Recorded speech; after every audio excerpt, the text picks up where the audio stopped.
ఈ ఆలయంలోని ప్రత్యేకతలు ఇంకా చాలా ఉన్నాయి. అమ్మవారి పేరు జ్ఞానప్రసూనాంబ. ఈవిడ విగ్రహం తల కొద్దిగా ఒకవైపుకి వంగి ఉంటుంది, భక్తుల మొరను శ్రద్ధగా వింటున్నట్లుగా. అలాగే గుళ్లలో సాధారణంగా సవ్యదిశలో ప్రదక్షిణలు చేస్తాం, కాని ఇక్కడ మాత్రం దానికి వ్యతిరేకంగా, అంటే అపసవ్యదిశలో చేయాలి. అంతేకాదు, గుడి పక్కనే ప్రవహించే సువర్ణముఖి నది ఆలయం దగ్గరికి రాగానే ఎలాంటి శబ్దం లేకుండా ప్రశాంతంగా నిశ్శబ్దంగా ప్రవహిస్తుంది. ఇది ఒక వింతే. ఇక మనం చివరి రహస్యం దగ్గరకొచ్చేశాం.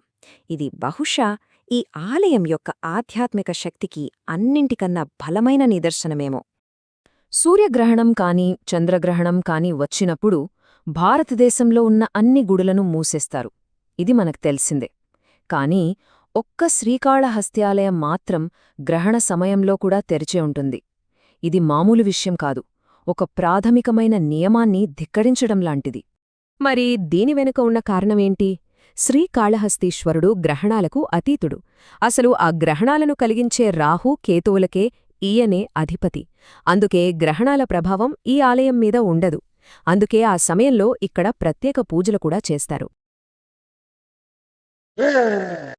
For more updates, subscribe to our channel.